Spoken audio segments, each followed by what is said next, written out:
Hello everyone, welcome to another session of Current Affairs with me at Gyanam Samarth Academy. So today we are going to cover the current affairs of 19th of December.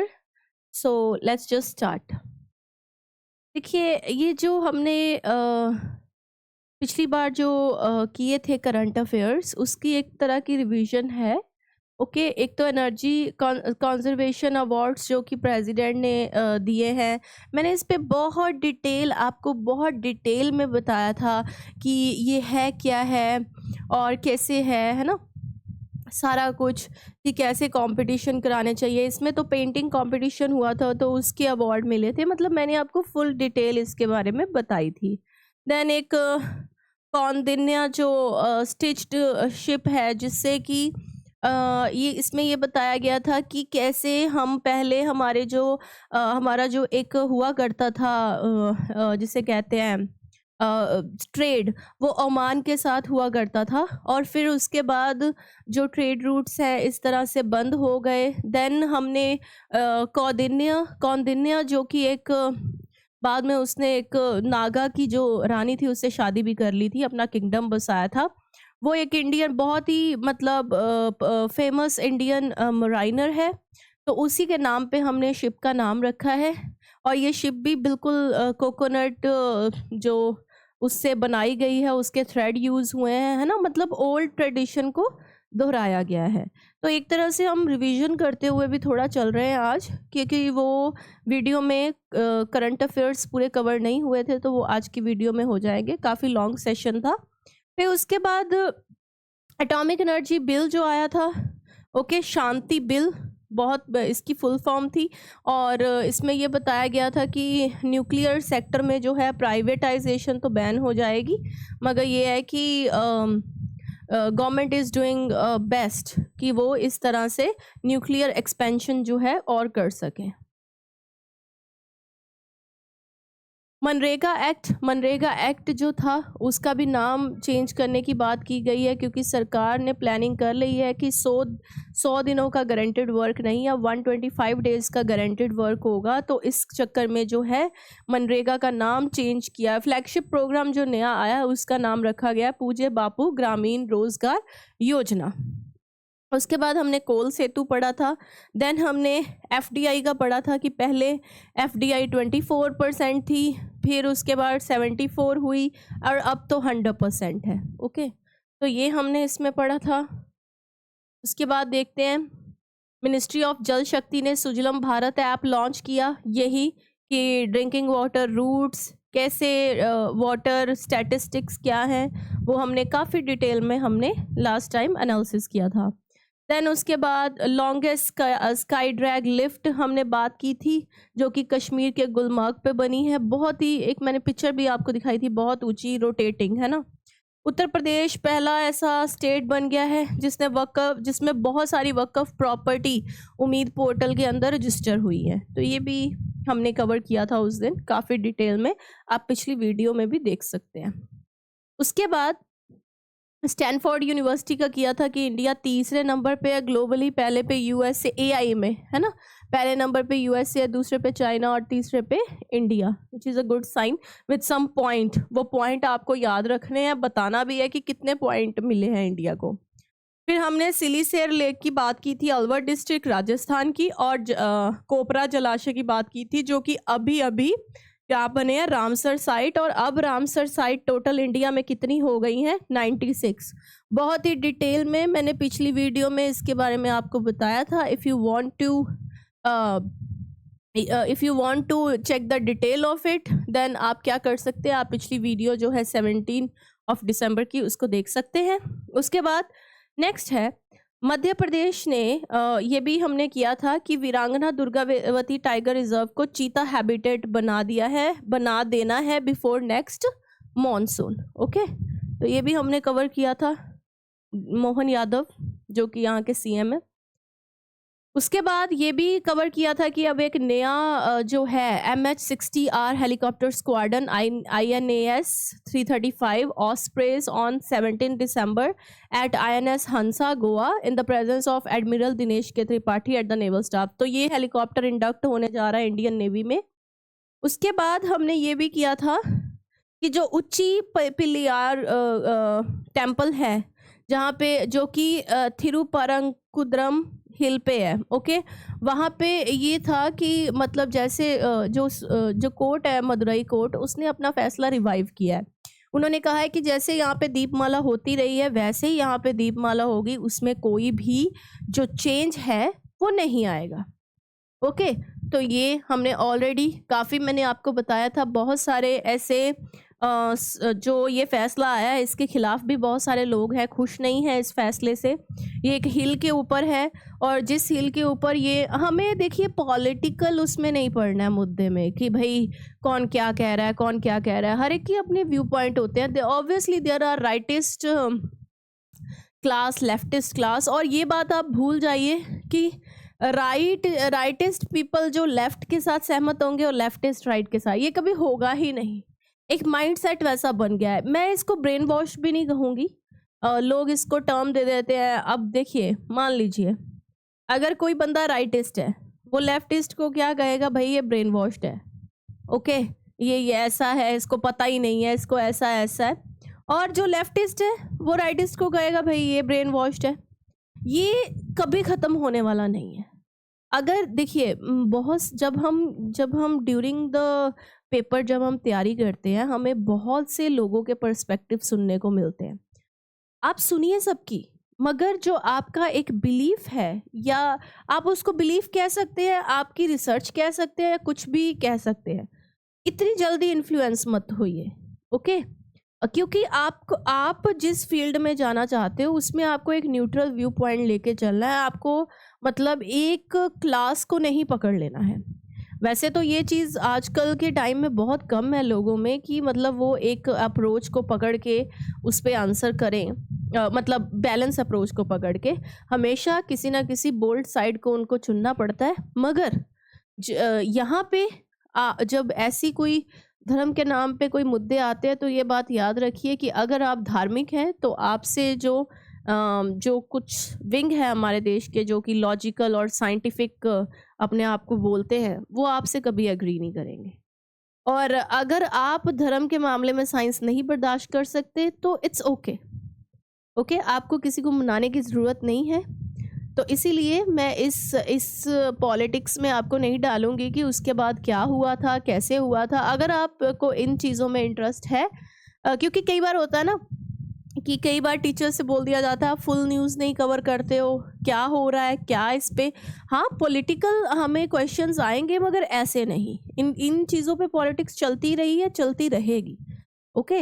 मगर जो मैं तो आपको समझाना चाहती हूँ वो ये है कि आपको जो है, जैसे आपने ये टेम्पल के बारे में बात की, इस पे जो कोर्ट का फैसला आया है वो ये आया है कि यहाँ पे जो चलता रहा है, जैसे जो दीपम होता रहा है, दीपमाला होती रही है, वो वैसे ही होगी।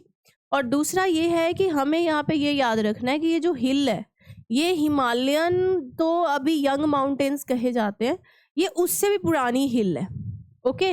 जो जिस पहाड़ी पे ये है, मतलब जो रॉक पे ये है, वो बहुत पुरानी है, बहुत ज़्यादा। यूरेशियन टेक्टोनिक प्लेट्स इंडिया और यूरेशियन कनेक्ट होती थी उस टाइम की है। तो कहने का मतलब है कि ये आपको इसकी हिस्टोरिकल इम्पोर्टेंस भी बताएगा। आपको इन चीज़ों की पॉलिटिक्स में नहीं पड़ना है।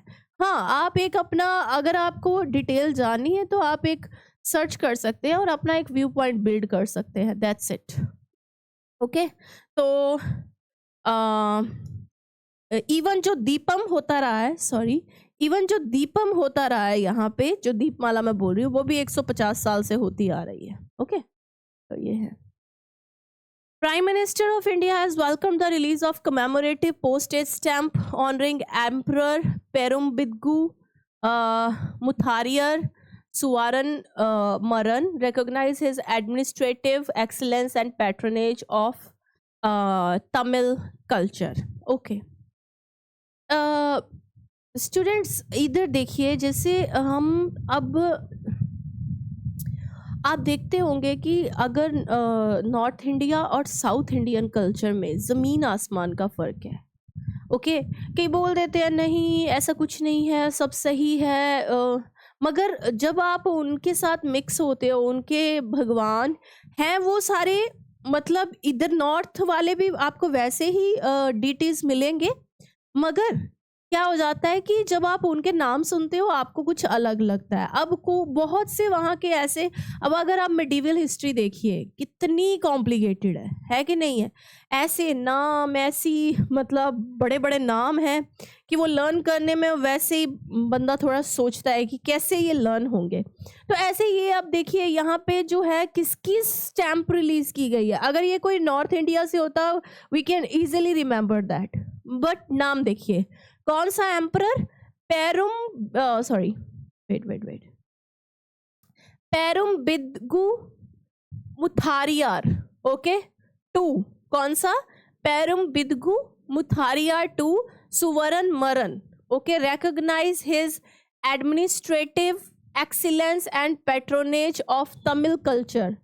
तो उन्होंने उनको ऑनर करने के लिए, क्योंकि तमिल कल्चर से उन्होंने तमिल कल्चर में बहुत सारी अपनी चीज़ें जो है रिफ्लेक्ट की हैं, तो इसलिए उनके नाम की पोस्टेज स्टैंप जो है वो प्राइम मिनिस्टर के द्वारा लॉन्च की गई है। तो जब भी कोई ऐसा नाम आए, ओके, आपको ये नहीं करना है भी भाई ये क्वेश्चन जाने, दिस इज़ वेरी इंपॉर्टेंट। क्योंकि देखिए अब देश में अगर कोई चीज़ किसी को पता ही नहीं है, वो रिकॉग्नाइज हो रही है। अब जैसे हमारे जो गुरु साहबान हैं, छोटे जो हैं साहिबजादे, उनके बारे में पंजाब में तो चलो बहुत लोगों को नॉलेज है, मगर अगर हम साउथ में जाएं कितने के लोगों को इस बात की नॉलेज है? ओके, मैं नॉर्थ में तो सबको ही नॉलेज होगी, मगर मैं साउथ की बात कर रही हूँ। आजकल तो नॉर्थ में लोगों से पूछो भाई उन जो हमारे साहिबजादे हैं उनके नाम क्या है, वो नहीं पता होते, और वो भी कुछ तो पंजाबी कल्चर से ही है जिनको नहीं पता होते। ओके, तो कमेंट ज़रूर करिए क्या नाम है। ओके, चलिए, तो ये देखिए आज ये विषय क्या बन गया है कि याद करवाना पड़ता है, नहीं तो बच्चों को ऐसे याद होना चाहिए। क्यों? क्योंकि क्या आप उनके माइंडसेट से वाकिफ होके देखिए कि उस टाइम के उनके माइंडसेट क्या रहे होंगे। हर कोई डरता है मौत से, और वो वो एज आप देखिए क्या रही है, और वो माइंडसेट क्या किया हुआ है उस टाइम पे।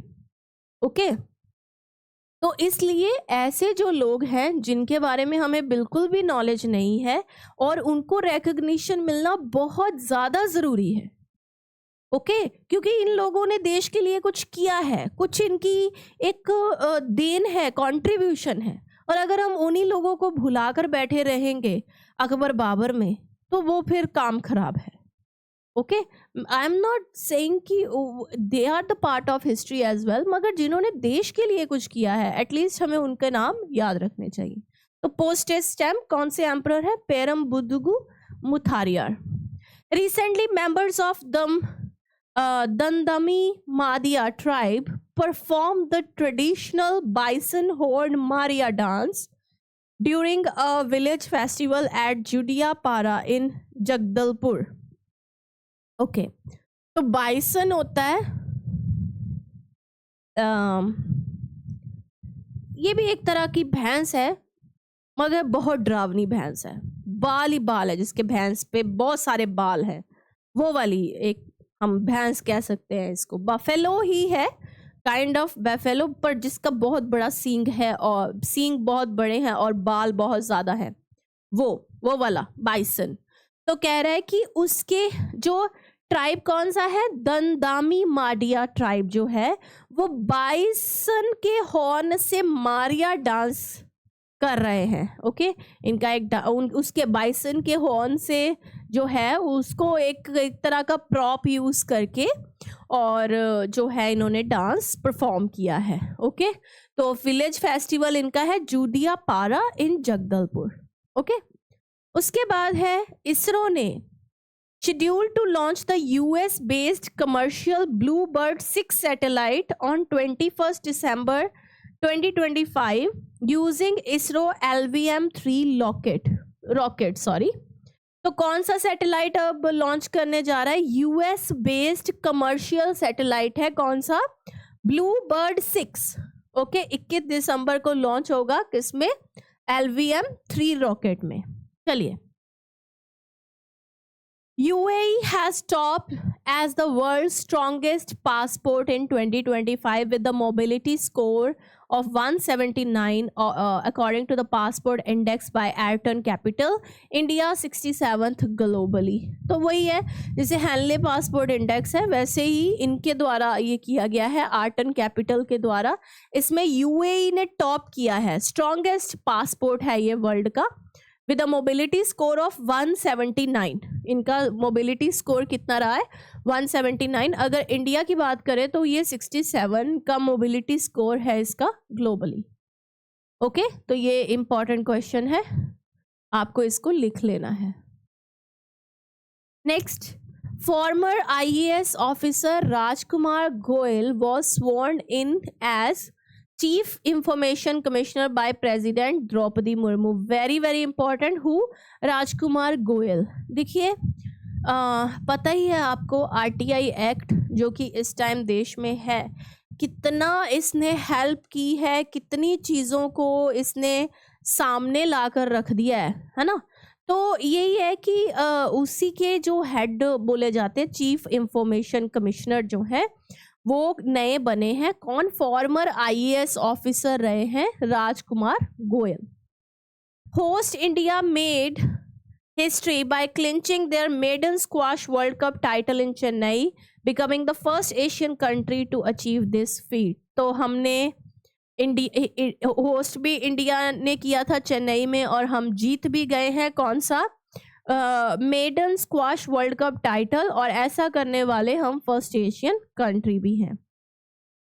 Deputy chief of naval staff Indian navy is on the official visit to Maldives to attend the closing ceremony of exercise Ekatha 2025. देखिए एक्सरसाइज ई कथा ये क्या है?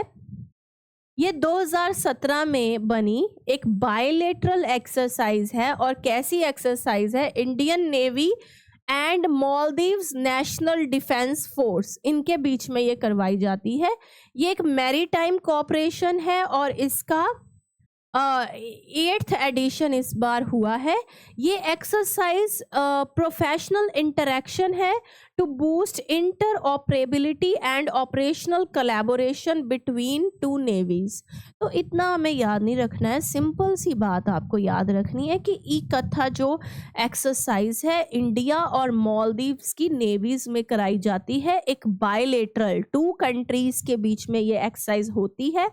बायलेटरल एक्सरसाइज है और इसमें आपको ये याद रखना है कि ये जो एक्सरसाइज है maritime cooperation, maritime related to sea, उस कोऑपरेशन को बढ़ाने के लिए है. Okay. Hammer precision guided weapon AASM.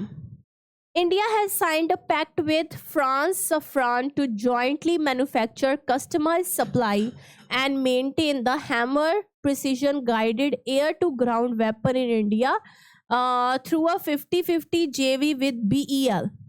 Hammer क्या है? Highly agile modular munition extended range, also known as AASM.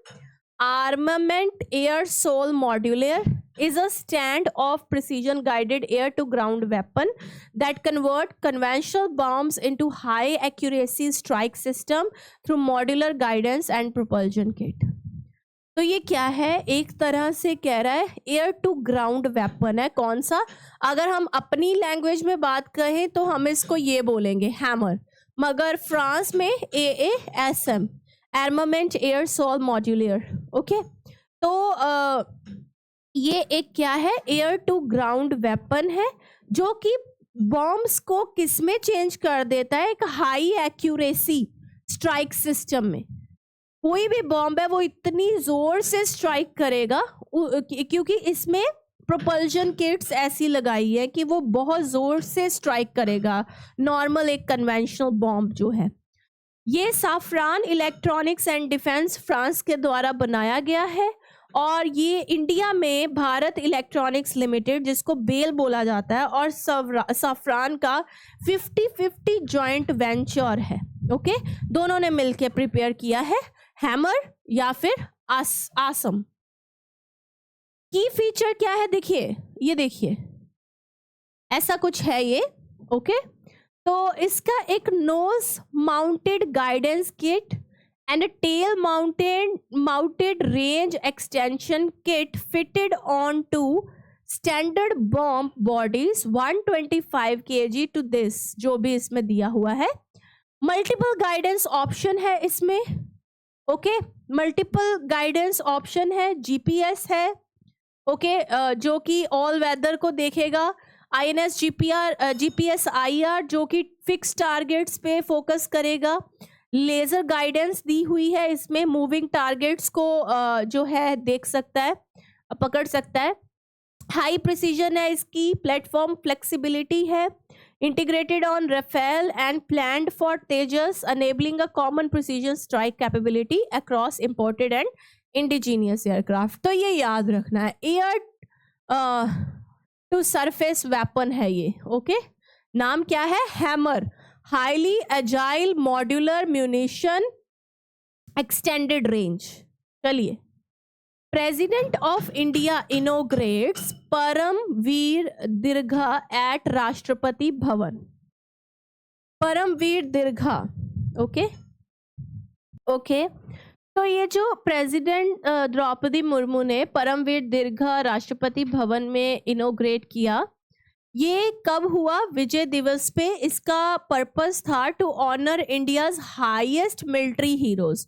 अब हमारे मिलिट्री हीरोज की अगर हम बात करें, कंपनी हवलदार मेजर अब्दुल हमीद, इनको नायब सूबेदार बाना सिंह एंड कैप्टन विक्रम बत्रा, तीनों ही नाम आई थिंक आप सबको पता ही होंगे। इन्होंने अपने अपने फील्ड में जो रिमार्केबल सेक्रीफाइसेस किए हैं देश के लिए, है ना, वो हम भूल नहीं सकते हैं। तो गैलरी फीचर क्या है, पोर्ट्रेट ऑफ ऑल 21 परमवीर चक्र रेसिपिएंट्स। परमवीर चक्र एक हाईएस्ट मिलिट्री डेकोरेशन अवार्ड है फॉर एक्सेप्शनल वेलर बहादुरी, courage and self sacrifice in war. ये बहुत तभी हम जो हमारे आर्मी के जो जवान हैं उनके लिए एक रिस्पेक्ट बढ़ जाती है कि क्यों भाई, है ना। मैंने जब लास्ट टाइम बात की थी ऑपरेशन सिंदूर या ऐसे कुछ मुद्दों पे, मैंने उसमें ये कहा था कि हम सरकार को क्वेश्चन करते करते अपने आर्मी को क्वेश्चन करना ना शुरू कर दे, क्योंकि वो लोग वहां पे हैं तभी हम यहाँ पे हैं, है कि नहीं है। हमें ये फर्क को मिटाना है। हमें जब भी बात आती है देश के, अब उनकी जो घटिया आर्मी है उन्होंने कुछ किया भी नहीं है। आप देखिए कैसे कैसे वहाँ पे पाकिस्तानी लोगों ने उन्हें सपोर्ट किया है, the we won the war, ऐसा हुआ वैसा हुआ, है ना। अपने अपने अगर उनकी आर्मी से एविडेंस पूछा, उन्होंने कहा सोशल मीडिया पे सब अवेलेबल है, देखिए।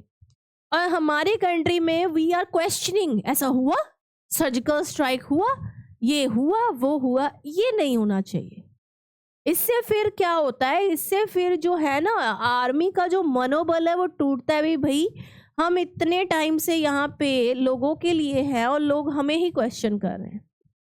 तो जब भी आर्मी की बात आए या ऐसे हीरोज की बात आए, वो जस्ट सल्यूट देम कि हाँ भाई हमारी आर्मी ये सब किया है। Okay, permanent representative of India to UNESCO Paris visited the Ramappa temple. Okay, तो रमप्पा टेम्पल जो कि रुद्रेश्वर टेम्पल भी है, तेलंगाना, देखिए नाम Rudreshwar, it is linked with Lord Shiva, तो रमप्पा वहां पे बन गया। ओके, ये ककातिया अंपायर के टाइम पे बना है। बिल्डर कौन है, Recharla Rudra, general of Kakatiya king Ganapati Deva. Presiding deity Ramalingeswara Swami, और अदर नेम है रुद्रेश्वर टेम्पल। इसका unique feature, named after its chief sculptor Ramappa, probably the only temple in India named after an architect. Sorry, मुझे गलती होगी समझाने में, ध्यान से सुनना। ये जो टेम्पल है, it is not linked to lord Shiva, it is linked to an architect whose name is Ramappa. And Ramappa in local language में अगर उनको बोला जाए तो जैसे अगर आम देखे तो है टेम्पल शिव का ही है, मगर ये जो नाम रखा गया है रामप्पा टेम्पल, ये वहाँ जिसने वो सारा मूर्ति वगैरह, जो वहाँ का आर्किटेक्ट है जिसने वो सारी चीज बनाई है, उसके नाम पे रखा गया है।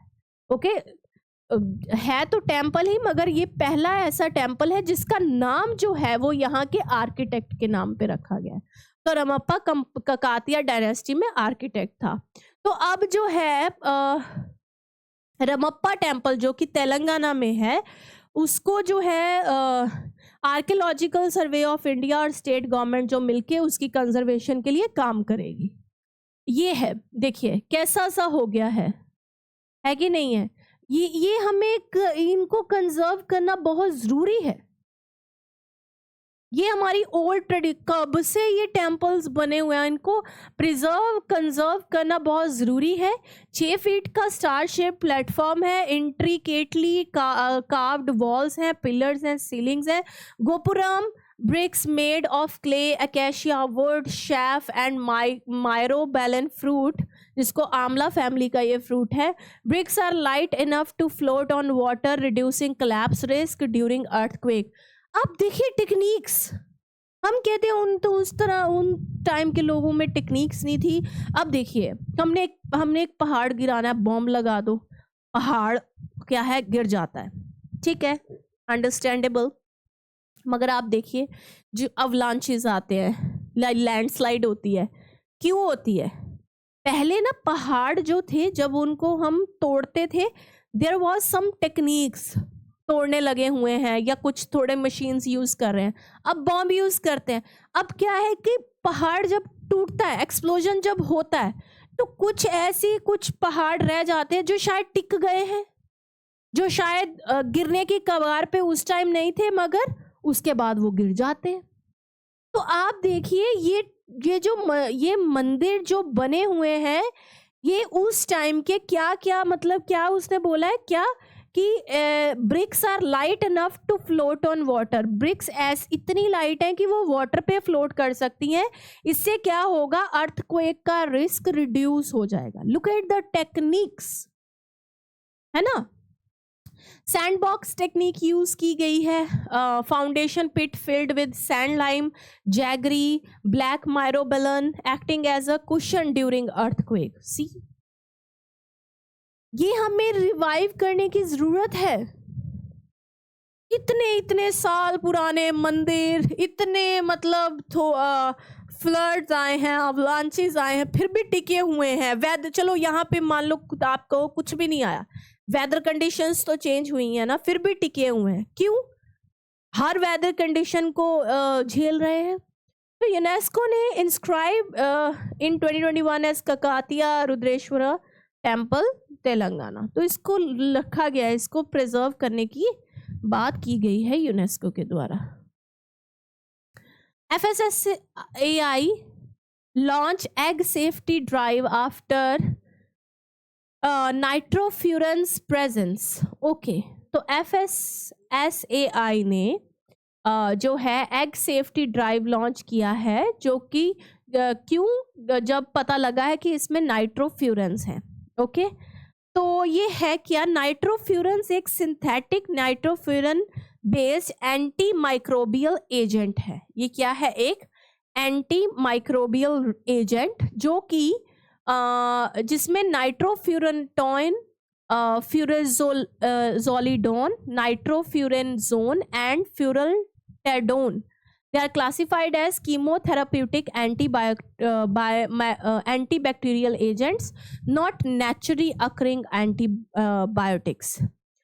तो देखिए सिंपल है कि नाइट्रोफ्यूरेंस करके जो केमिकल है वो एग में मिला है, जिसके बाद जो है एग सेफ्टी मेजर्स FSSAI ने लॉन्च किए हैं।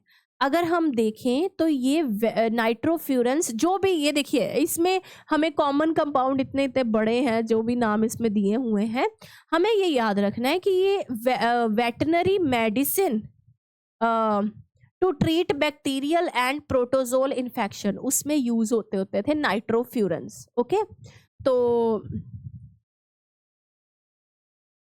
नाइट्रोफ्यूरन्स उसमें यूज होते थे। तो फिर इसमें क्या बोला गया है, नाइट्रोफ्यूरन्स यूज होते थे वेटनरी और मेडिसिन में to treat bacterial and protozoal infections due to their, इसमें कार्सिनोजेनिक पोटेंशियल भी है, इसलिए ये बैंड थे इन फूड। नाइट्रोफ्यूरन्स बैन हो गए फूड में क्योंकि इसमें कार्सिनोजेनिक कैंसर रिलेटेड पोटेंशियल है। तो producing animals in India and European union and several other countries. तो नाइट्रोफ्यूरन्स जो है कैंसर से लिंक्ड है, इसलिए इन पे बैन लगाया गया है। और अब तो बहुत ज़्यादा सेफ्टी मेजर्स लिए जा रहे हैं जब से FSSAI को पता चला है कि ये एग में है। National workshop on project Mausam, तो आर्कियोलॉजिकल सर्वे ऑफ इंडिया ने रिसेंटली ऑर्गेनाइज किया project Mausam island at the crossroad of maritime networks within Indian Ocean region. ये है क्या, ये Indian government led cultural diplomacy and maritime heritage initiative launched in 2014 by ministry of culture. It aims to explore the multifaceted Indian Ocean world, colliding archaeological and historical research in order to document the diversity of culture, commercial and religious interaction in Indian Ocean. तो ये सारा जो project है Indian Ocean से linked है। Okay, और इसमें ये बताया, ये मिनिस्ट्री ऑफ कल्चर ने लॉन्च किया कि मतलब इसमें से कलेक्ट करना, रिसर्च करना कि क्या क्या है ना इसमें है, diversity of culture, commercial and religious interaction in the Indian Ocean, जो भी हुआ है उसको कलेक्ट करना। तो total of 39 Indian Ocean countries have been identified under project Mausam. तो प्रोजेक्ट मौसम जो है इसमें यूनेस्को वर्ल्ड हेरिटेज लिस्ट में भी है, और इसमें मतलब आर्कियोलॉजिकल सर्वे ऑफ इंडिया और Indira Gandhi centre for arts जो है इसमें एसोसिएट बॉडीज हैं। तो इतना ही आपको याद रखना है। प्रोजेक्ट मौसम सीधा पूछ लेंगे आपको, ज़्यादा से ज़्यादा ये पूछ लेंगे कि किससे लिंक्ड है, तो इंडियन ओशियन से लिंक्ड है, दैट्स इट। ओके, तो हमारे एग्रीकल्चर मिनिस्टर शिवराज सिंह चौहान ने VBG RAM and G bill launch किया है। The Union government plans to table the Viksit Bharat Guarantee for Rozgar and Ajivika Mission Gramin Bill 2025, proposing to replace 20-year-old MNREGA framework.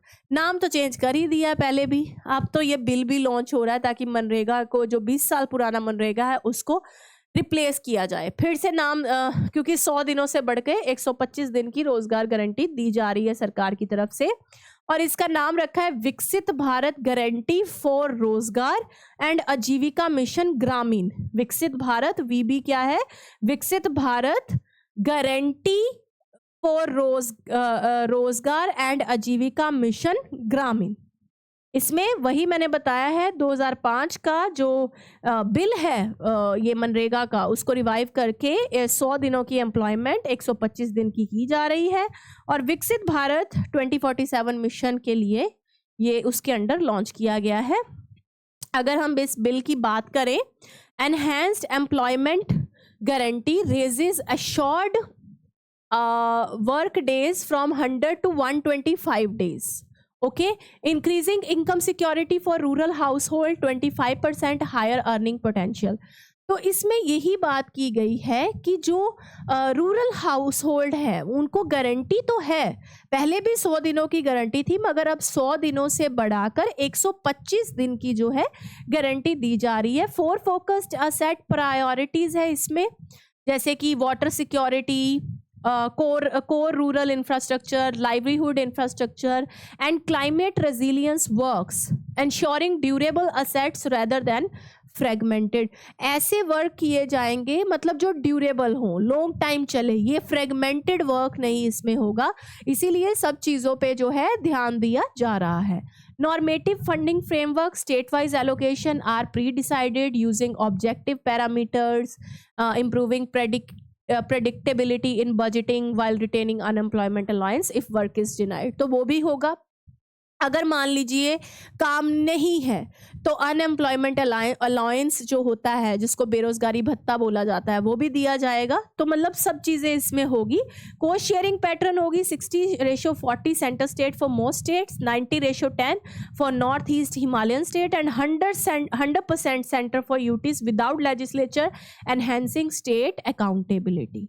तो वही revised कह रहा sharing pattern होगा 60-40, 60 bye centre and 40 by state. कहाँ पे? For almost all the states. अगर हम बात करें नॉर्थ ईस्ट और हिमालयन में तो 90% सेंटर और बाकी 10 स्टेट और 100% in UTs. Okay, without any legislature, कोई उसमें स्टेट काम नहीं करेगी। इससे क्या होगा? डिजिटल गवर्नेंस होगी, ट्रांसपेरेंसी आएगी। आपको पता ही है, मतलब ये चीज़ तो हम पहले ही चाहते हैं। क्या चीज़? कि जो आधार लिंक पेमेंट्स हैं, जीपीएस, जियो टैगिंग है, एआई बेस्ड फ्रॉड डिटेक्शन, वो ना हो। तो इसलिए सारा जो डिजिटल गवर्नेंस इसमें की जाएगी।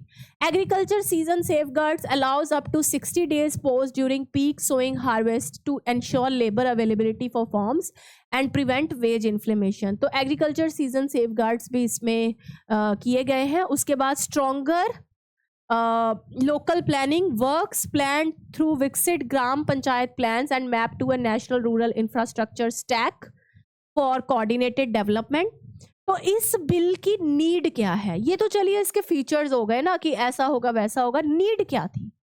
एक तो rural poverty fell from 25.7% 2011-12 to 4.9% approximately. Okay, तो necessitating a shift from distress relief to productivity linked employment. Okay, मतलब वो उससे भी नीचे गिर गई थी, 25.7% से अब अप्रॉक्सीमेटली 4% और नीचे गिर गई। ओके, पॉवर्टी जो है, इसलिए जो असेट क्वालिटी कंसर्न्स भी थे मनरेगा के अंदर, जैसे पानी वगैरह या जो भी मैंने अभी आपको बताया है, या ट्रांसपेरेंसी नहीं थी। ओके, इसको हम डिटेल में देखते हैं। चलिए, कहा गया है वेट के एस्पेक्ट मनरेगा और दोनों, देखिए दोनों को कंबाइन करके बताया गया है। थोड़ा सा ना ये लाइट लग रहा होगा तो कोई बात नहीं, ध्यान से देखिए। नेचर, मनरेगा जो है डिमांड ड्रिवन लीगल राइट था। डिमांड ड्रिवन, अगर डिमांड होगी, नॉर्मेटिव बजट लिंक्ड गारंटी मिल रही है इसमें। ओके, वर्क डेज 100 दिन, 125 दिन। इसमें था 90-10 और इसमें 60-40 सब स्टेट्स के लिए। वर्क स्कोप ब्रॉड फ्रेगमेंटेड, ये फोकस्ड 4 प्रायोरिटी सेक्टर्स मैंने जो बताया, वाटर ये वो, उस पर फोकस करेगा। Technology supportive, mandatory and codified technology होगी। इम्प्लीमेंटेशन यूनिवर्सल रूरल, और इसमें rural areas notified by centre, ये होगा।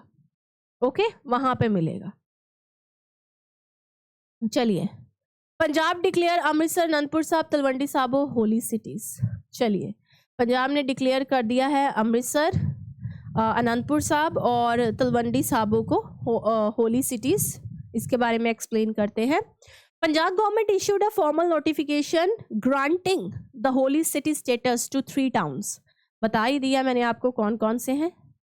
तो ये 3 cities are home to 3 of the 5 तख्त।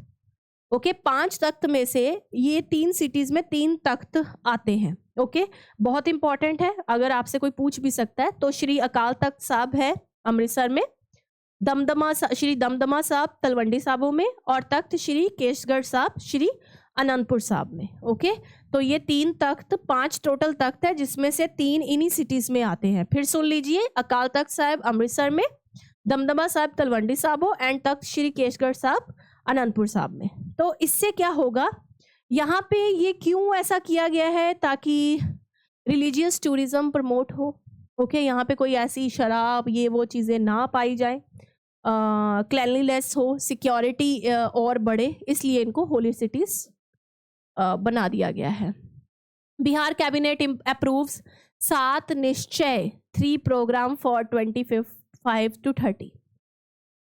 बहुत डिबेट चली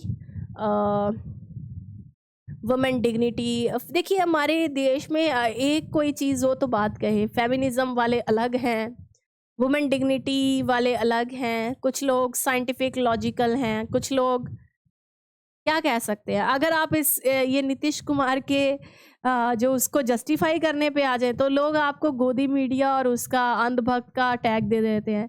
अगर आप उसको जस्टिफाई नहीं करते हैं, आप वो कहते हैं नहीं, तो वो लोग आपको कह देते हैं हर चीज़ में फेमिनिज्म ही आप घुसा देते हो।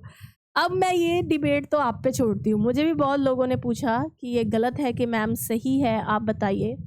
हालांकि उनको तो मेरा व्यू पॉइंट तो मैं सामने बता ही सकती हूँ, मगर हाँ,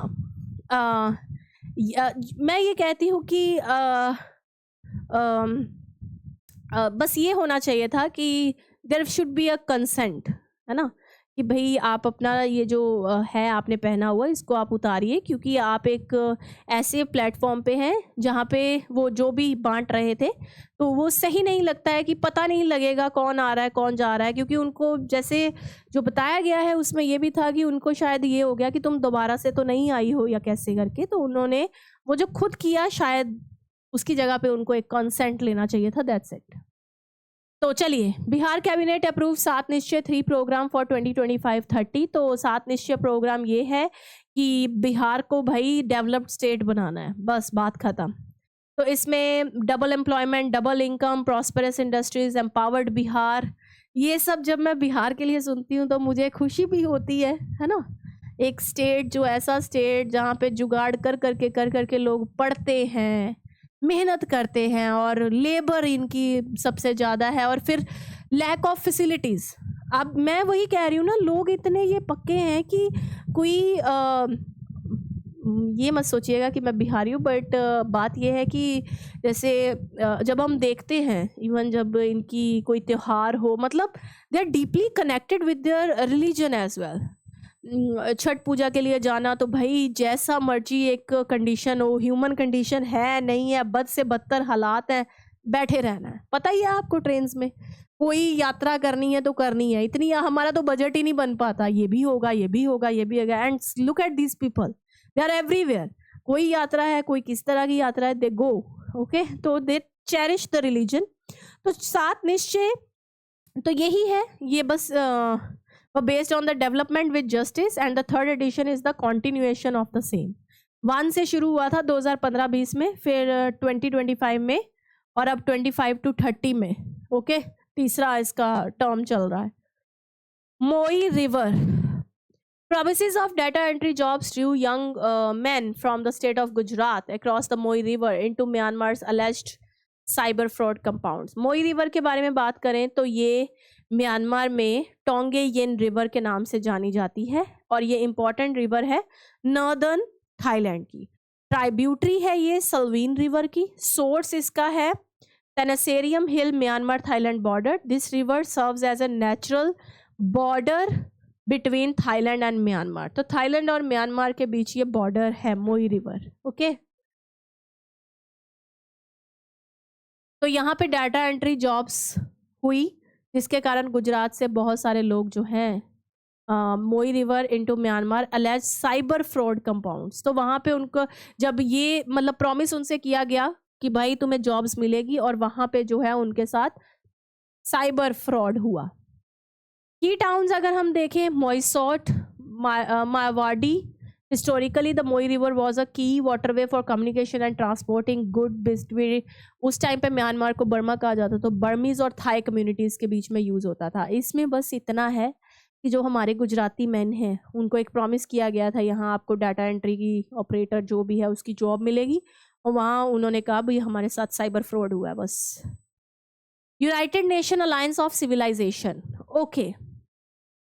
Vasudeva Kutumbakam and Sarvadharam Sambhav at the 11th UN Alliance of Civilization held in Riyadh, Saudi Arabia।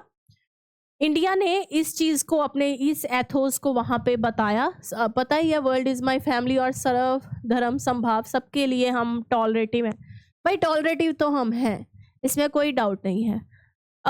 मैं इस पर एक क्वेश्चन भी उठाना चाहूँगी। अब देखिए, मैंने पिछली बार भी इस पे बहुत डिटेल में बात की थी कि जो हमारी ये कम्युनिटीज़ हैं, जैसे मान लीजिए मुस्लिम कम्युनिटी है, ओके, अब जिसका जो भी धर्म, देखिए जब आपको धर्म से भटका ही दिया गया है तो इसमें धर्म की गलती थोड़ी ना है, इसमें तो वो पीपल लोगों की गलती है जिनको भटकाया गया है। अब आप एक धर्म को ही गलत कही जाएं तो उसमें क्या हो सकता है। अब जैसे कुरान को सूअर के मुंह में डाल के सूअर हेड जो था उसको वो करके और दर्शाया जा रहा है। इस्लाम पे जो उसके उनके बुक है, होली बुक कुरान है, उस पे अ, देखा होगा आपने कैसे लोग उसको जला रहे हैं, क्या कर रहे हैं। ये कोई एक प्रोटेस्ट का तरीका नहीं है। ओके, हाँ, हम ये एक्सट्रीमिस्ट माइंडसेट और इन चीज़ों को कंडेम करते हैं। हमारे इंडिया में कभी देखा है ये सब कुछ? बिकॉज हम उन बुक्स के साथ ऐसे कनेक्टेड नहीं हैं। हमें सिखाया गया है कि हर धर्म एक जैसा ही है, और अगर आप धर्म की बात करें तो हर बुक में मुझे लगता है यही लिखा होगा कि सभी धर्मों का सम्मान करें। ओके, तो हम तो उसमें चलते ही हैं, सब सर्वधर्म समभाव। तो ये जो है ये रियाद सऊदी अरेबिया में हुई, इसका यही थीम है, 2 decades of dialogue for humanity advancing the new era for with mutual respect understanding in a multipolar world. चलेगा भी ऐसे ही। अगर आप कहिए युद्ध वगैरह से कोई बात बनेगी, नहीं बनेगी, नहीं बनेगी। बहुत से कंट्रीज ऐसे हैं, हमें लगता है कि वो हमारे फ्रेंड्स हैं, मगर उनके डिफरेंट डिफरेंट इंटरेस्ट जो हैं किसी किसी कंट्री के साथ जुड़े होते हैं, तो वो डिस्ट्रक्शन ही लाएगा और कुछ नहीं होगा। तो वो 2005 में जो यूएन के सेक्रेटरी जनरल है कॉफी अन्नान, उन्होंने स्पेन और टर्की में इसको उनके साथ स्पॉन्सर हुए थे। ये जो United Nation Alliance of Civilization है, हेडक्वार्टर इसका न्यूयॉर्क यूनाइटेड स्टेट्स में है। Prime minister of India visited Ethiopia. Prime minister तो भाई कहीं कहीं, ओमान, इथियोपिया, जॉर्डन, यहाँ जहाँ जा रहे हैं। देखा भी होगा आपने जॉर्डन में जो ये हैं प्रॉफिट के जो डायरेक्ट डिसेंडेंट हैं, वो तो उनको उसमें लेकर गए हैं अपनी पर्सनल गाड़ी में। तो देखिए कैसे लोग उनका वहाँ पे वंदे मातरम गा रहे हैं और स्वागत कर रहे हैं, और हमारे पार्लियामेंट में यही बहस चली जा रही, हम नहीं गाएंगे, हम ये हैं, हम वो हैं। आई विल नॉट मैं इसमें अब घुसूंगी नहीं, फिर आप कई बार मुझ पे, क्योंकि बहुत फिर ऐसे ऐसे एलिगेशंस हो जाते हैं कि आप किस तरफ हो, आप हिंदुओं की तरफ हो, मुसलमानों की तरफ हो, कि सिखों की तरफ हो। तो इसीलिए I will not get into that. मुझे लगता है कि जिस जिस जिस भी वर्ड में हमारा इंडिया ग्लोरीफाई हो, हमारा भारत ग्लोरीफाई हो, वो जो एक है, जो वंदे मातरम है, क्या ये किसी तरह से हमारे इंडिया को नीचा दिखा रहा है? ग्लोरीफाई कर रहा है? ग्लोरीफाई कर रहा है ना कि भाई हमारी जो मातृभूमि है ना, उसको हम नमन करते हैं। तो क्या ये ग्लोरिफिकेशन ही है? तो इसमें गलत क्या है? I don't know. चलिए, तो विजिट है, इससे जो है इंडिया के जो अफ्रीका में, खासकर ये हॉर्न ऑफ अफ्रीका माने जाते हैं, इथियोपिया, जिबूती, ओके, एक सींग की तरह ये निकला हुआ है। तो इसलिए अगर आप देखोगे ना, तो एरिटेरिया, तीनों कंट्रीज को हॉर्न ऑफ अफ्रीका कहा जाता है। ओके, तो एक ये अफ्रीकन कंट्रीज है जो कि अक्सुमाइट सिविलाइजेशन से बिलोंग करती है, लैंडलॉक कंट्री है in the horn of Africa. अदीस अबाबा इसकी कैपिटल है, जहाँ पे हेडक्वार्टर भी है अफ्रीकन यूनियन का। ओके, नेबरिंग नेशंस है Eritrea, Djibouti, Somalia, Kenya, south Sudan and Sudan. तो जैसे मैंने बोला, तो मोदी यहाँ पे विजिट में है। Geological features, among the most rugged in Africa, often called the roof of Africa, with Mount Ras Tijan as the highest peak. Okay, great rift valley है यहाँ पे, ज़्यादा इसमें पढ़ने की ज़रूरत नहीं है। Major river system Blue Nile, Danakil depression है यहाँ पे, one of the hottest and lowest places of the earth.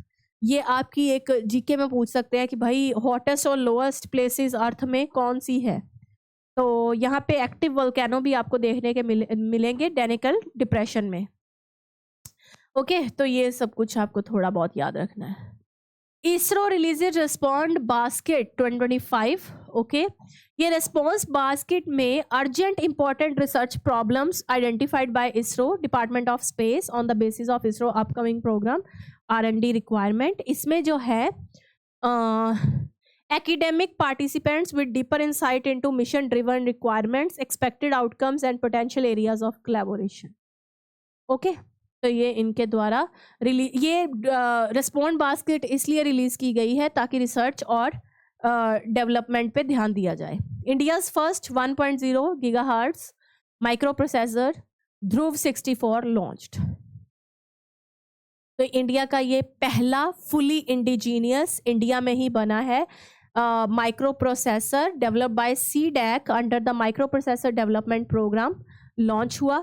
Support ecosystem digital India RISC-V program enable design testing prototyping of indigenous chips including Dhruv. Next जन chip है ये Dhanush and Dhanush plus processors under development. अभी मतलब after ध्रुव 64 success, जब से कह रहा है ये सक्सेस हुआ है और भी चिप्स हम जो कि इंडिजीनियस है लॉन्च करेंगे।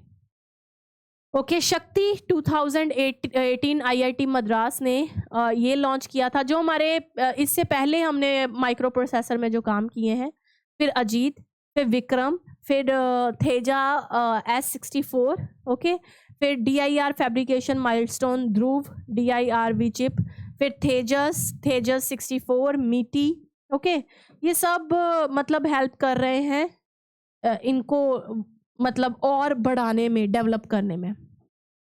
NHAI introduces India's first wild life safe road on NH45 इन मध्य प्रदेश। तो देख लीजिए wild life safe highway road, इसमें क्या होगा, red table top road markings on the Bhopal Jabalpur highway, जिससे कि वाइल्ड लाइफ प्रोटेक्ट, मतलब धीरे चले भाई, यहाँ पे वाइल्ड लाइफ एरिया है तो धीरे चले।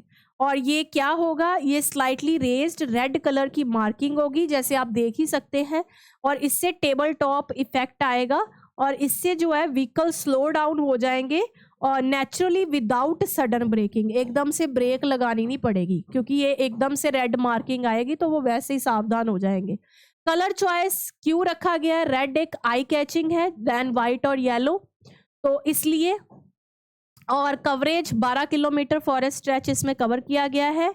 और ये policy link part of NHAI green highways initiative aligned with green highways policy 2014। B Sairam takes over as the new chief of coal India. तो B Sairam coal India limited के न्यू चीफ चेयरमैन और managing director बन गए हैं। He would B Sanoj Kumar Jha इनसे पहले थे, okay, उनको सक्सीड किया है।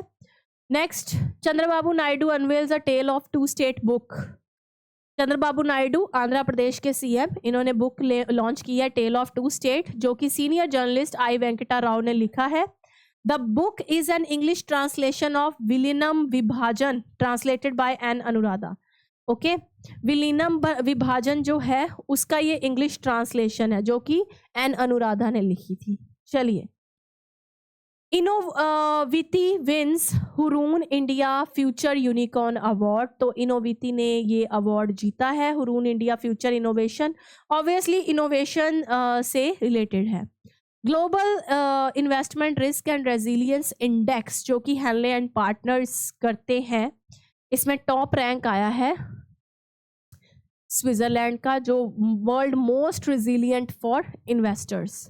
कोई भी कुछ भी यहाँ पे इन्वेस्ट कर सकता है, टॉलरेशन है यहाँ पे। नेक्स्ट रैंक है नॉर्डिक कंट्रीज का, जिनको स्कैंडिनेवियन भी बोला जाता है, Denmark, Norway, Sweden, okay. Then Asia में टॉप 10 में सिंगापुर 4th नंबर पे है। यहाँ पे lowest legal and regulatory risk है ग्लोबली, मतलब आप खुल के इन्वेस्ट कर सकते हैं। अगर एशिया में देखें तो सिंगापुर है, बाकी मैंने आपको बता ही दिया है कौन से हैं। स्विट्जरलैंड फर्स्ट पे है, most resilient. USA 24th rank पे है, चाइना 37 रैंक पे है। बॉटम की अगर बात करें तो लेबनान, हैती, पाकिस्तान यहाँ पे इजी नहीं है। इंडिया का ही 104th रैंक है अगर आपको इन्वेस्टमेंट करनी है तो। चलिए, एशिया पावर इंडेक्स में, जो कि 2025 में होता है, लोई इंस्टीट्यूट के द्वारा जो पब्लिश किया जाता है, इसमें the index include not only Asian countries but extend as far as north Asia, मतलब इसमें सारे कंट्रीज को किया गया है। इसमें जो है रिसोर्सेज देखे जाते हैं कि कैसे, मतलब जो है कैसे एक कंट्री अपने आप को एक्सटर्नल एनवायरनमेंट में भी शेप अप कर सकता है। तो एशिया पावर इंडेक्स में देखते हैं किसका, इसमें एशियन ही नहीं है, सब कंट्रीज हैं। तो नंबर 1 पे USA सुपर पावर, नंबर 2 पे चाइना सुपर पावर, हम आते हैं इंडिया मेजर पावर में 40 पॉइंट्स के साथ, Japan middle power, Russia middle power, Australia middle power, south Korea, Singapore, Indonesia और मलेशिया, मतलब टॉप 10 में हम भाई हैं। इन्फ्लुएंशियल हम अपने आप को उसमें ढाल सकते हैं। हमें 3 पोजीशन मिली है, हमने जापान को मतलब पास किया है। उसके बाद है क्वेश्चन आया, which bill aims to overhaul India's higher education regulatory system. तो कौन सा ऐसा बिल है जो कह रहा है कि इंडिया के हायर एजुकेशन रेगुलेटरी सिस्टम पे जो करेगा, तो विकसित भारत शिक्षा अधिष्ठान बिल। ओके, ये जो है लोकसभा में इंट्रोड्यूस हुआ, जैसे कि मैंने आपको पहले ही बोला है कि ये इसीलिए बार बार आ रहा है ताकि इनको प्रमोट किया जा सके कि हायर एजुकेशन को, ये यूनिवर्सिटीज और अदर हायर एजुकेशन इंस्टीट्यूशन को एम्पावर करेगा ताकि टीचिंग, लर्निंग, रिसर्च और इनोवेशन में और ज़्यादा, जिसे कहते हैं ऑटोनॉमी आ सके और ज़्यादा वर्क किया जा सके, उसके लिए बहुत इम्पॉर्टेंट है। वैसे ये देखिए, हायर एजुकेशन से रिलेटेड आपको कोई भी चीज़ छोड़नी नहीं है, बहुत बहुत इम्पॉर्टेंट है ये। ओके, तो धर्मेंद्र प्रधान ने, जो कि हमारे एजुकेशन मिनिस्टर हैं, उन्होंने ये बिल इंट्रोड्यूस किया। ऑपोजिशन मेंबर ने अपोज किया इस बिल को। पार्लियामेंट्री अफेयर मिनिस्टर किरण रिजिजू ने कहा कि बिजनेस एडवाइजरी कमेटी मीटिंग और एमपीज जो हैं वो इस बिल पे कंसल्ट कर रहे हैं, और फिर देखते हैं, इसमें जॉइंट पार्लियामेंट्री कमेटी भी बिठाई गई है कंसल्टेशन के लिए, और फिर देखते हैं क्या फैसला आता है। और इससे क्या होगा, आत्मनिर्भरता आएगी हायर एजुकेशन में भी स्टूडेंट्स के लिए, और चीज़ें खुलेंगी ताकि वो रिसर्च और इनोवेशन कर सकें। So where is Kanha national park? Hindi day कब आता है? कुंदनकुलम न्यूक्लियर पावर प्लांट कहाँ है? और महाबोधि टेम्पल कहाँ है? चलिए, ये आपका क्वेश्चन है। कान्हा नेशनल पार्क कहाँ पे है? हिंदी डे कब होता है? कुंडनकुलम न्यूक्लियर पावर प्लांट कहाँ है? और महाबोधि टेम्पल कहाँ है? चलिए, ये आपके क्वेश्चन है। आपको देखिए, इतने सारे क्वेश्चन आज हमने अपने उसमें दिए हैं, याद रखना है। तो Dons visited Maldives to attend the closing ceremony of which military exercise? तो कौन सी मिलिट्री एक्सरसाइज हुई थी? एक्सरसाइज ई का था 2025, बता ही दिया आपको। सॉरी, डॉन्स नहीं है, DCNS to visit to Maldives, closing ceremony of exercise E का था। तो हमारे deputy chief of naval staff जो हैं, जो कि उन्होंने बताया ही है पूरा, मैंने आपको बता दिया। एक्सरसाइज ई का था, एक बायलेटरल नेवी मैरीटाइम कोऑपरेशन के लिए एक एक्सरसाइज है। ओके, तो इसमें हम अब ज़्यादा बात नहीं करेंगे, आगे चलते हैं। ये देखिए, क्वेश्चन ही क्वेश्चन है। BCCI cricketer of the year 2022, ISRO की फुल फॉर्म क्या है? फॉरेस्ट कंजर्वेशन एक्ट कहाँ आया, कब आया? अजंता केव्स कहाँ लोकेटेड है? सब आंसर आपको देने हैं।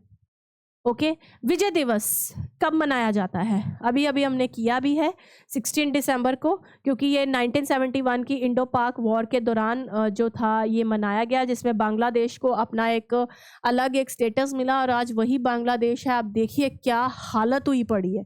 जब सरकार नहीं होती तो ऐसी हालत होती है बांग्लादेश में। क्या है ये, आज के टाइम पे इतना कम्युनल वायलेंस वहाँ पे देखने को मिल रहा है, इस्लाम एक्सट्रीमिस्ट। और जो ये कल जलाने की खबर आई है, जो एक हिंदू को जलाया गया है, क्या है ये? आई डोंट नो कब ये देश तरक्की करेंगे, क्या इनमें है, कुछ समझ नहीं आ रही है। तो पता ही होगा, ईस्ट पाकिस्तान बोला जाता था बांग्लादेश को। तो फिर उसके बाद जो है 90 आफ्टर द वहाँ पे कॉन्फ्लिक्ट, पॉलिटिकल रिप्रेशन आया, जिससे कि बहुत सारे रिफ्यूजीज इंडिया में आए। जब टेंशन ज़्यादा बढ़ी तो जो है India extended diplomatic, humanitarian and military support to the Bengali resistance known as Mukti Bahini. Okay, open hostilities began on 3 December 1971। पहले हमने मतलब उसको, जो हमारे रिफ्यूजी इधर आ रहे थे उनको हमने रोका, मगर जब नहीं बात बनी तो जब 3 दिसंबर 1971 को जब एयर स्ट्राइक्स हुई पाकिस्तान की तरफ से, उसके बाद हमने रिटेलिएट किया। First women president of Indian, देखिए क्वेश्चन देखिए आप, फीमेल जज, Muslim women president of the world. Name the first women prime minister of Sri Lanka. तो ये क्वेश्चंस आपको बताने हैं। देखिए बहुत सारे क्वेश्चंस आ दिए हैं। Art and capital passport index के अनुसार इंडिया का रैंक कितना है? तो इंडिया का रैंक 67 है, बता ही दिया। वर्ल्ड का स्ट्रॉन्गेस्ट पासपोर्ट है दुबई का। ओके, सारा हम पढ़ चुके हैं। लाइटेस्ट गैस कौन सी है? यूसीसी किस आर्टिकल में दिया है? वेरी वेरी इंपॉर्टेंट, इसका आंसर तो आपको जरूर देना है। कालिंदी रिवर कहाँ पे है? हुमायूं टॉम कहाँ पे है? तो चीफ इंफॉर्मेशन कमिश्नर किसको बनाया गया है? अभी हम पढ़ के हटे हैं, तो किसको बनाया गया है? राजकुमार गोयल को। पूरा एक्सप्लेन किया है मैंने, देख लीजिएगा। चार मीनार कहाँ पे है? फतेहपुर सिकरी कहाँ पे है? कौन सा इंडिया का टाइडल पोर्ट है? और विरूपक्षा टेम्पल कहाँ पे है? इस सभी क्वेश्चंस के आंसर जो हैं आपको देने हैं। ओके, देन नेक्स्ट, कौन से चीफ मिनिस्टर ने चोला और डोकला फॉर टूरिस्ट अंडर भारत रणभूमि दर्शन अभी ओपन कर दिया है? तो किसने किया है? Sikkim. Okay, chief minister Prem Singh Tamang जो हैं सिक्किम के चीफ मिनिस्टर हैं, उन्होंने रणभूमि दर्शन प्रोग्राम के अंदर चोला और डोकला दोनों को ओपन किया है ताकि टूरिस्ट उसको देख सके। ये एक फ्लैगशिप प्रोग्राम है भारत रणभूमि दर्शन। ओके, मिनिस्ट्री ऑफ डिफेंस और मिनिस्ट्री ऑफ टूरिज्म की तरफ से, ताकि लोग जो हैं, जो बॉर्डर विलेजेस हैं, रिमोट एरियाज हैं, उनको देख सके। तमांग ने कहा, जो कि उनके प्रेम सिंह तमांग जो वहाँ के सीएम हैं, उन्होंने कहा कि इससे जो है वाइब्रेंट विलेजेस प्रोग्राम जो बॉर्डर एरिया के अंदर स्टेट्स आते हैं उनको भी वो मिलेगी, थोड़ी जिसे कहते हैं रिकॉग्निशन, उनकी इकॉनमी भी ठीक होगी। गोलकोंडा फोर्ट, नाथुला पास, पेस मेकर किससे रिलेटेड है? Human body. और पाला डायनेस्टी जो कि असम में, उसके फाउंडर कौन है? तो NH45 wild life safe road किस स्टेट के द्वारा इंट्रोड्यूस की गई है? तो मध्य प्रदेश, जिसमें मैंने कहा कि रेड जो है वो बना दिए जाएंगे ताकि एकदम से सडन ब्रेक मारने की जरूरत ना पड़े। हॉटेस्ट प्लैनेट कौन सा है? प्राइम कंटेंट डायमंड का क्या है? ब्लैक गोल्ड किसे बोला जाता है? यूनेस्को का हेडक्वार्टर किधर है? ये क्वेश्चन आपको खुद से करने हैं। ओके, ज्यादा से ज्यादा करने हैं ताकि पता लग सके कैसे। मेरी योजना पोर्टल जो कि वेलफेयर स्कीम है और सिटीजन्स को दी गई है। ओके, किस गवर्नमेंट ने लॉन्च की है मेरी योजना? तो उत्तराखंड ने। ओके, इसमें जो है, जो वहाँ के सीएम है पुष्कर सिंह धामी ने ये लॉन्च की है ताकि क्या हो सके, ताकि सेंट्रल और स्टेट गवर्नमेंट जो है वो सिटीजन को इंफॉर्मेशन, जो कि वेलफेयर, जो कि उनकी भलाई के लिए स्कीम्स आई हैं, उसके प्रति इंफॉर्मेशन प्रोवाइड कर सके। इसमें ट्रांसपेरेंट, एसेसिबल, जो टाइम बाउंड डिलीवरी और बेनिफिट्स दिए जाएंगे, कोई भी छूटे ना, अवेयरनेस हो, लोकल इकोनॉमिक एम्पावरमेंट हो, उसको प्रमोट करता है। कौन सा ऐसा कंट्री है फर्स्ट जिसको यूनेस्को रिकॉग्निशन मिली है नेशनल क्यूजीन के लिए, खाने के लिए? ओके, तो कौन सा कंट्री है? इटली। तो नेशनल क्यूजीन जो है उसके लिए इनको क्या मिली है भाई? रिकॉग्निशन मिली है। ओके, चलिए, तो उसके बाद मोस्ट इंपॉर्टेंट एमसीक्यू में देखते हैं। Moei river serves as a natural border between, तो बता ही दिया, थाईलैंड और म्यांमार के बीच में था। पहले बर्मा और थाईलैंड कहते थे, मगर अब उसका नाम चेंज हो गया है, तो कर लिया हमने ये क्वेश्चन। न्यू चेयरमैन कौन बना है managing director of coal India का? तो बी साई राम जी बने हैं। ऑलमोस्ट हमने कर लिया है ये भी क्वेश्चन। इंडिया का रैंक एशिया पावर इंडेक्स में 3 है, पहले 4 था, हमने जापान को क्रॉस कर लिया है। ध्रुव 64 हमारा पहला एक अपने द्वारा बनाया गया माइक्रो प्रोसेसर है, 64 बिट डुअल कोर, तो ये भी हमने पढ़ लिया है। तो इसमें बहुत सारे ऐसे क्वेश्चन स्टैटिक मैंने आपसे पूछे हैं, मस्ट रिवाइज देम, उनके आंसर ज़रूर देना। देखिए कितने क्वेश्चन आपको उसमें से आए हैं। ओके, तो मिलते हैं अपनी नेक्स्ट वीडियो में, तब तक के लिए थैंक यू सो मच।